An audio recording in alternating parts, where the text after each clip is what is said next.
ಪರಮೇಶ್ವರ ಇರುವ ಭಾಗದ ಭಾವದಿಂದ ಪೂಜಿಸದೆ ಅದನ್ನೇ ಇನ್ನೊಂದು ನಾನು ನಿನಗೆ ನೇತ್ರ ಎರಡಿದೆ.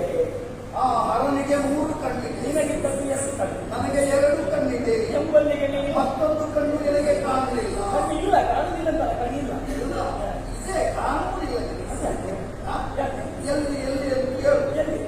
ಜ್ಞಾನದ ಕಣ್ಣು ಮುಖ್ಯ. ಅದು ಇಲ್ಲಿ ಯಾಕೆ ಗೊತ್ತುಂಟಾ? ಇದ್ದವರು ಹೇಳಿರ್ಬೋದು ಜ್ಞಾನದ ಕಣ್ಣು ನಿನಗೆ ಕಾಣಲಿಲ್ಲ ಅಂತ. ಜ್ಞಾನದ ಕಣ್ಣು ನನಗೆ ಕಂಡಿದ್ದು ಹೇಗೆ?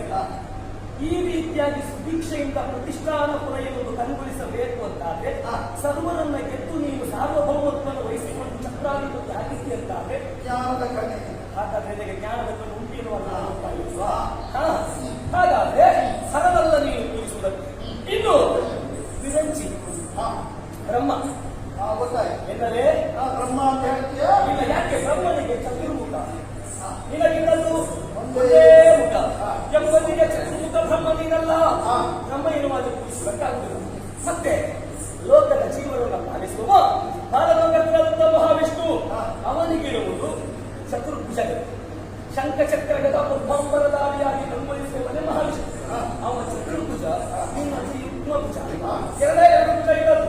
ಎಂಬಲ್ಲಿಗೆ ನೀನು ಹರಿಯಲ್ಲ, ಹರನಲ್ಲ, ವಿರಂಚಿ ಅಲ್ಲ. ಆದರೂ ಪೂಜನೀಯವಾಗಿ ಹೇಳಿಕೊಳ್ತಾ ಇದೆಯಲ್ಲ. ಈ ನಿನ್ನ ಸಾಹಸವಾದದ ಕೇಳಿದಾಗ ಸರುಷವಾಯಿತು. ಯಾಕೆ ಪೌರುಷವಾಗಿ ಕೊಚ್ಚಿಕೊಳ್ಳೋದಕ್ಕೆ ಮುಂದಾಗ್ತಾ ಇದೆಯಯ್ಯ? ಹುಡುಗಾಟಿಕೆಯೇ ಆಯ್ತು ನಿನ್ನ. ಮಕ್ಕಳಾಟಿಕೆ ಬೇರೆ, ಹುಡುಗಾಟಿಕೆ ಬೇರೆ. ಮಕ್ಕಳಾಟಿಕೆ ಅಂತ ಆದರೆ ಮಕ್ಕಳಿಗೆ ಬುದ್ಧಿ ಇಲ್ಲ. ಪೂರ್ವ ಫಲವನ್ನು ಆಲೋಚಿಸದೆ ಒಂದು ಕೆಲಸವನ್ನು ಮಾಡ್ತಾರೆ. ಬುದ್ಧಿ ಇಟ್ಟವರು ಮಾಡುವುದು ಪೂರ್ವ ಫಲವನ್ನು ಯೋಚಿಸಿಕೊಂಡು ಮಾಡ್ತಾರೆ. ನೀನು ಹೇಳಿದ್ವಿ ತ್ರೈಮೂರ್ತಿಗಳು ಪೂಜಾರ್ಹರು, ನೀನು ಹಾಗೆ ಪೂಜನೀಯನಾಗುತ್ತೀಯ. ಈಗ ಕರ್ಮಭೂಮಿಯಲ್ಲಿ ಜನಿಸಿದ ಮಾನವನು ತನ್ನ ಪ್ರತಿಭೆಯಿಂದ ಅಲ್ಲ, ತನ್ನ ಸಾಧನೆಯಿಂದ ಪೂಜನೀಯ ಆಗುತ್ತಾನೆ. ಆದಂತ ದೇವರ ಮಟ್ಟದಲ್ಲಿ ನಿಂತು ಪೂಜೆಯನ್ನು ಪಡೆಯುವ ಅಗತ್ಯನೂ ಉಂಟುದಿಲ್ಲ. ಅಲ್ಲ, ದೇವರ ಮಟ್ಟದಲ್ಲಿ ಅಲ್ಲದೆ ಇದ್ದರು. ಈಗ ನೀನು ನಿನ್ನನ್ನು ಪೂಜಿಸಬೇಕಿದ್ರೆ ನಿನಗಿದ್ದದ್ದು ಯುಗ್ಮಭುಜ. ಹೌದು, 2 ಕಣ್ಣು, 2 ಕಣ್ಣು, 1 ತಲೆ, ಒಂದೇ ತಲೆ. ಅದೆಲ್ಲ ಆಕಾರದಲ್ಲಿ ಆಯಿತು ಗುರುತಿಸುವುದಕ್ಕೆ. ಹಾಗಾಗಬಾರದು ಅಂತ. ಅಲ್ಲ, ನಾನು ಹಾಗಾಗಲೇ ಇದ್ದರೆ ಯಾಕೆ?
ಶಂಕರನನ್ನ ಪೂಜಿಸ್ತಾ ಇದ್ದೇನೆ. ಪೂಜನೀಯರು ಮೂರು ಮೂರ್ತಿಗಳು ಹಾಗಂತ ಅದೇನು ನನಗೆ ಗೊತ್ತಿಲ್ಲದೆ ಹೇಳಲಿಲ್ಲ. ಆದ್ರೆ ನಾನೂ ನಿಮಗೆ ಪೂಜನೀಯ ಅನ್ನುವುದಕ್ಕೆ ಸಮರ್ಥನೆ ನಾನು ಕೊಡ್ತೇನೆ. ನೀನು ಹೇಳಿದ ಹಾಗೆ ನಿನ್ನನ್ನ ಹರನನ್ನು ಪೂಜಿಸದೆ ಮೂರು ಕಣ್ಣು ನಿನಗಿಲ್ಲ. ನಾನು ಹರನಾಗುವುದಕ್ಕೆ ಇದೇನು ತ್ರಿಪುರ ಮಥನ ಕಾಲವ? ತ್ರಿಪುರ ಮಥನದನ್ನ ಮಥನ ಮಾಡಿದ ಶಂಕರ ಯಾವ ರೀತಿಯಲ್ಲಿ ದೇವತೆಗಳ ಮೊರೆ ಕೇಳಿ ಅಂಬರ ಪಥದಲ್ಲಿ ಲೋಹವನ್ನ ಸೃಷ್ಟಿಸುತ್ತಿದ್ದ ಆ ತ್ರಿಪುರರು ತಾರಕಾಕ್ಷ, ವಿದ್ಯುನ್ಮಾಲಿ, ಮಕರಾಕ್ಷ ಎನ್ನುವ ಮೂರು ಜನರ ಇಚ್ಛೆರು ಅಂತವರನ್ನ ದೇವತೆಗಳ ಅಂಬೋಣದಂತೆ ಲೋಕ ಕಲ್ಯಾಣಕ್ಕಾಗಿ ಈ ಶಂಕರ ಕೊಂದ. ಯಾವ ರೀತಿಯಲ್ಲಿ ಭೂಮಿದೇವಿಯನ್ನೇ ರಥವನ್ನಾಗಿಸಿಕೊಂಡು ಬ್ರಹ್ಮನನ್ನೇ ಸಾರಥಿಯಾಗಿರಿಸಿ ಮಂದರಾತ್ರಿಯನ್ನೇ ಬಿಲ್ಲನ್ನಾಗಿಸಿ ಆಮೇಲೆ ವಾಸುಕಿಯನ್ನ ನೇರನ್ನಾಗಿ ಏಕಲಕ್ಷೆಯಿಂದ ಏಕ ಗುರಿಯಿಂದ ತ್ರಿಪುರರನ್ನ ಮತಿಸಿದವ. ಖಂಡಿತವಾಗಿ ಹೌದು ಅಲ್ವಾ? ಹಾಗಂತಲ್ಲಿ ಮತಿಸುವಲ್ಲಿ ಪ್ರಬಲವಾದ ಕಾರಣ ಉಂಟು. ಅವರಿಗೆ ಗೊತ್ತಿರಲಿಲ್ಲ. ಪಡೆದ ಬಲವಾದರು ಹೇಗೆ? ಮೂವರು ಒಂದೆಡೆಯಲ್ಲಿ ಒಂದಾದಾಗ ಆ ಒಂದು ಮುಹೂರ್ತಗಳು ಸಂಚಿತವಾದಾಗ ಅಲ್ಲಿ ಪ್ರಯೋಗವಾದ ಶರದಿಂದ ತಮಗೆ ಸಾವು ಇರುವಾಗ ಪಾಪ ಅವರಿಗೆ ಗೊತ್ತಿಲ್ಲ. ಅಂಥದೊಂದು ಮುಹೂರ್ತ ಉಂಟು. ಬೇರೆ ಬೇರೆಯಾಗಿದ್ದಂತ ನಮ್ಮ ಮನೆ ಒಂದಾಗ್ತದೆ ಎಂಬುದು ಅವರಿಗೆ ಗೊತ್ತಿಲ್ಲ. ಅವರಿಗೆ ಅರಿವಿಲ್ಲದಕ್ಕಿಂತ ಆ ಕಾಲಕ್ಕೆ ಶಂಕರ ಕೊಂದಲ್ಲಿದ್ದರೆ ಅವರು ಬುದ್ಧಿವಂತಿಕೆಯನ್ನು ಉಪಯೋಗಿಸಿದವರಾದರು. ಶಂಕರನಿಗೂ ಕೊಡುವುದು ಕಷ್ಟ. ಆದರೆ ಅವರು ಸಾಯುವುದಕ್ಕೆ ಮೊದಲುವವರಿಗೆ ಆ ಬಲ ಉಂಟು ಅಂತ ಇಲ್ಲಿ ಯಾರಿಗಾದರೂ ಗೊತ್ತಾ? ಇಲ್ಲ. ಶಂಕರ ಗೊತ್ತಿದ್ದು ಆ ಸಂದರ್ಭವನ್ನ ಸೃಷ್ಟಿಸಿಕೊಂಡ. ಆಗತ್ತ ಆ ಸಂದರ್ಭ ಕೊಡುವಲ್ಲಿಯ ಹೊರಗೆ ಯುದ್ಧದಲ್ಲಿ ಅವರನ್ನು ಕೊಡುವುದಕ್ಕೆ ಅವನಿಗಾಯಿತು. ಅಲ್ಲಿಯವರಿಗೆ ಕೊಲ್ಲಬೇಕಾದ ಅನಿವಾರ್ಯತೆ ಬರಲಿಲ್ಲ. ಅವರು ಮೂವರನ್ನ ಒಂದುಗೂಡಿಸುವುದಕ್ಕಾಗಿಯೇ ಆ ಒಂದು ಸಂದರ್ಭವನ್ನ ಸಂಯೋಜಿಸಿದವ. ಯಾಕಂದ್ರೆ ಕಳದಹನನ ಆಗಬೇಕು ಎನ್ನುವ ದೃಷ್ಟಿ. ಹಾಗಾದ್ರೆ ಯಾವುದಕ್ಕಾದ್ರೂ ಒಂದು ಕಾಲ ಬರಬೇಕು ಅಂತ ಗೊತ್ತಾಗಿದೆ. ನಿಜವಾಗಿ ಹೌದು. ಅದು ಶಂಕರನ ಹಾಕುವುದಕ್ಕೆ ತ್ರಿಪುರಮಠನ ಕಾಲ ಅಲ್ಲ. ಆಮೇಲೆ ಹೇಳಿದೆಯಲ್ಲ ಸರಸಿಜಾಸನ, ಸರಸಿಜಾನಾಥ, ಆ ಶ್ರೀಹರಿಯಂತೆ ನಾನಾಗಬೇಕಿದ್ರೆ ನನಗೆ ಇದ್ದದ್ದು ಯುಗ್ಮ ಭುಜ. ಅವನ ಹಾಗೆ 4 ಭುಜ ಇಲ್ಲ. ಆಕೃತಿಯವಾಗಬೇಕು ಅಂತಿದ್ರು. ಕ್ಷಾತ್ರಿಯವ ತನ್ನ ಕೃತಿ ಇಲ್ಲ. ಹಾಗಾಗಿಸಲ್ಪಡ್ತಾನೆ. ಹೇಗೆ ಹರಿಯಂತೆ ನಾವು ಆ ರೀತಿ ಭುಜ ಪಡೆದು ಹೋರಾಟ ಮಾಡುವುದಕ್ಕೆ ಏನು ಮಧುಕೈತ ಬರವದೆಯ ಮೇಧಿವಿ ನಿರ್ಮಾಣ ಅಲ್ಲ. ಹಾಗಾಗಿ ಹರಿನಾನಾಗಲೇಕೆ. ಆದರೆ ಒಂದು ವೇಳೆ ಆದರೆ ಆದೇನು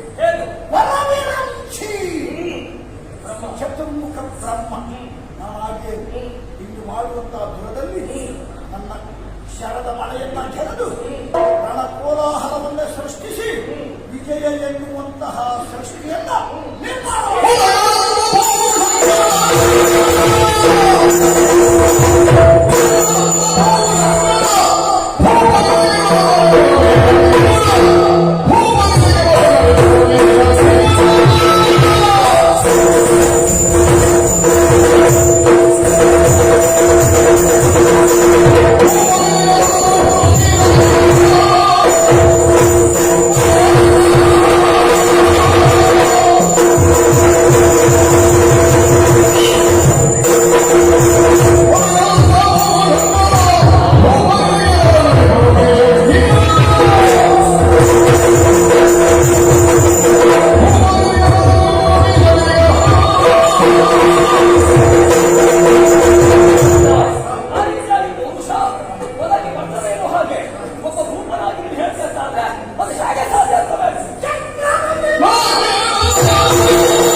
ಅವರೆಲ್ಲ ತಲೆಮಣಿಯುವುದರ ಪಟ್ಟಾಭಿಷೇಕದಿಂದ ಅವ ಚಕ್ರವರ್ತಿ ಅನ್ನಿಸಲ್ಪಡ್ತಾನೆ.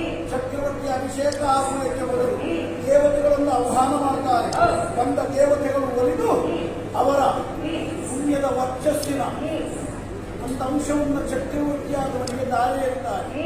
ಆ ಪುಣ್ಯ ಫಲದಿಂದ ಚಕ್ರವರ್ತಿ ಅನ್ನಿಸಲ್ಪಡ್ತಾನೆ, ಪೂಜನೀಯನಾಗುತ್ತಾನೆ. ನನ್ನಂತವರನ್ನ ಎದುರಿಸಿ ದೂರಕ್ಕೆ ಒಂದು ಪಾಪದ ಕೂಪವನ್ನು ಬಿಡಬೇಡ.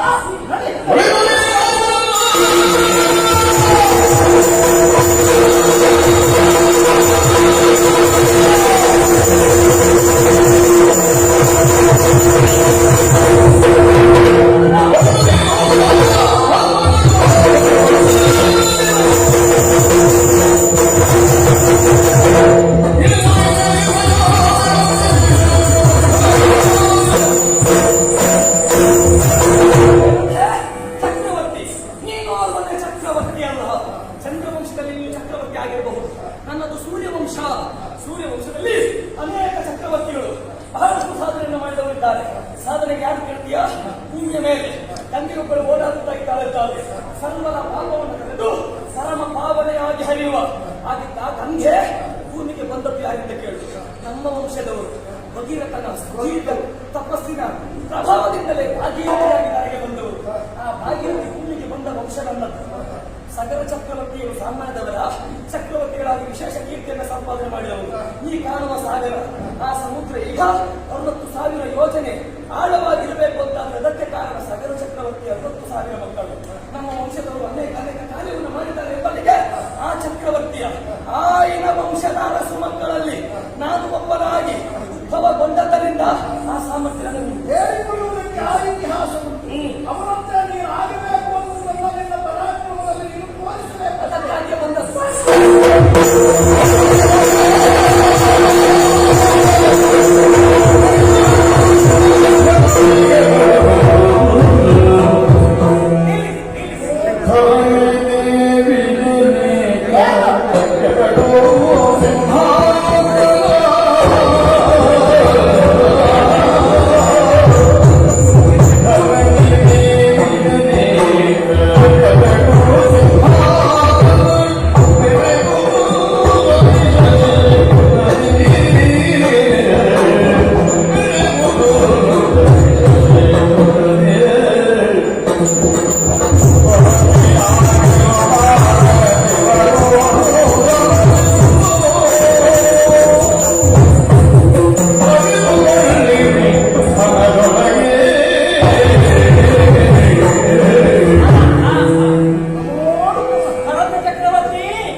ಚಕ್ರವರ್ತಿ ಕೈಗೊಂಡಿರುವಂತಹ ಕಾರ್ಯ ಇದು ಸರಿಯೋ? ಯಾಕೆಂದ್ರೆ ಈ ಕರೆಯಲ್ಲಿ ಫಲಾವನತೆಯ ಮುಖದ ನೇತ್ರಗಳೆರಡರಂತೆ ಕಣ್ಗುಡಿಸುತ್ತಾ ಇರುವಂತದ್ದು 2 ವಂಶಗಳು. ಒಂದು ಯಶುವಂಶ, ಮತ್ತೊಂದು ಯಶುವಂಶ. ಈ 2 ವಂಶ ಸಂಜಾತರಾಗಿರುವಂತಹ ನೀವಿರುವರು ಇಂದು ಗಾದಾಟಕ್ಕೆ ಹೇಳ್ತಿದ್ದೀರಿ ಅಂತ ಆದ್ರೆ, ಒಂದು ಕಣ್ಣಿಗೆ ಕಸ ಬಿದ್ದಾಗ ಮತ್ತೊಂದು ಕಣ್ಣಿನಲ್ಲಿಯೂ ಸಹಜವಾಗಿ ನೀರು ಹೋಗುತ್ತದೆ ಅಲ್ಲದೆ? ಹಾಗಾದ್ರೆ 2 ಕಣ್ಣುಗಳಲ್ಲಿ ಸ್ಪರ್ಧೆಯೊಂದು ಏರ್ಪಟ್ಟಿದೆ ಅಂತ ಆದ್ರೆ ಇದನ್ನು ಅತ್ಯಾಯ್ತು ಎಂದು ಹೇಳಲೇಬೇಕಲ್ಲವೇ? ಮಾತ್ರವೇ ಅಲ್ಲ, ತಮ್ಮ ವಿರುದ್ಧವಾದ ಕಾರ್ಯದಿಂದ ಆದ್ದರಿಂದ ಅಷ್ಟು ಮಾತ್ರವೇ ಅಲ್ಲಪ್ಪ, ಇದು ಅದಕ್ಕಾಗಿಯೇ ನೀವು ಈಗಾಗಲೇ ಕೈಗೊಂಡಿರುವಂತಹ ಕಾರ್ಯವನ್ನು ನಿಲ್ಲಿಸಬೇಕಾಗಿದೆ. ಶಿಂಜಿನಿಗೆ ಶರವನ್ನು ಜೋಡಿಸಿದ್ದೀರಿ.